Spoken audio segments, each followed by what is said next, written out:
dramatic and emotional testimony from law enforcement officers during the first hearing on January 6th. We brought it to you live yesterday here on National Report. Critics say it was political theater. Here's Senate Minority Leader Mitch McConnell on the hearing. Senator McConnell, did you watch any of the hearing today? No, I didn't. Why not? I was busy doing work. I serve in the Senate. He's busy working. He didn't watch it. Joining us now to discuss is Peter King, former Republican congressman from New York, and attorney Rebecca Walser joining us live as well. David Grasso, anchor of BoldTV, joining us here. Thanks so much, all of you, for coming on. Congressman, I'll go to you first on this. A lot of people calling it political theater. Why is it being called that? I think primarily because Nancy Pelosi stacked the committee. She took off a Republican Congressman, Jim Jordan, who would have provided the balances needed. Having said that, I think every Republican should denounce what happened on January 6th. It was terrible. It's indefensible. On the other hand, we also have to look into what was done as far as safety precautions beforehand. And that's why we need a real investigation, not this. This is contrived.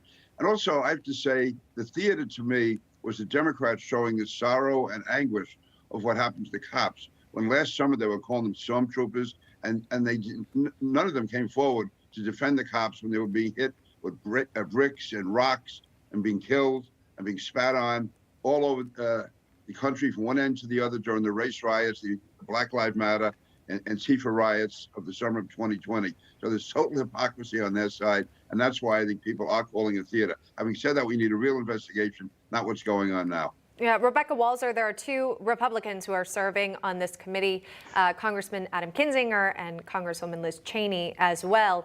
Do you think they could represent the voices of Republicans, the questions that some Republican sitting congressmen and women have about security and safety precaution that would have prevented perhaps the riot on January 6th?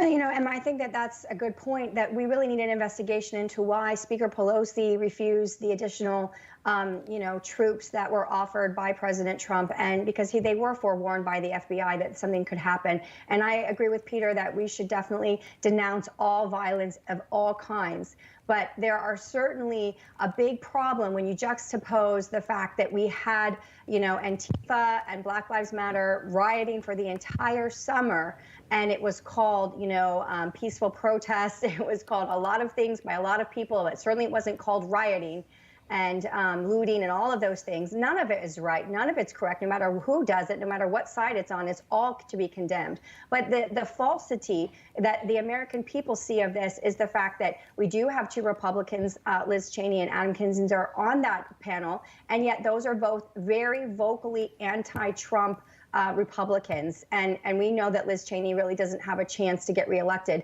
in her home district. So she's pretty much on the outs. And so I don't think that this represents the voices of the people that were there, that were basically expressing a certain viewpoint. And so when you put two anti-Trump people on a panel and call them Republicans, they're not going to express the people that were at that location that were saying something was wrong with the election. And that's the problem. And so people aren't going to feel that this is a real investigation with all sides being really represented. And where are all the videos? There are thousands of hours of videos. We see select clips. We don't see the videos where they let people in, where they move the barricades, where they let this happen. And so when people see videos on YouTube and other places that show that, they're wondering what kind of, promulgation or propaganda is this committee. At the end, we're not dumb, we're awake. All right, David Grasso, your thoughts on it, and what is the end game here for this committee? It is labeled an investigation here, but a lot of Republicans point to they're trying to get to the former president. They're trying to get to Trump with subpoena power. Does that happen?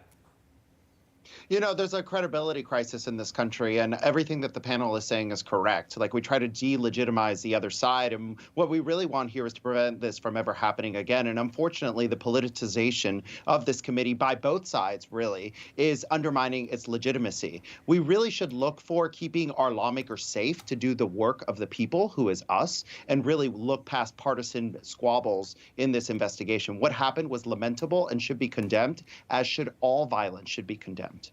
All right. Peter King, Rebecca Walser, David Grasso, thank you very much for being our panelists.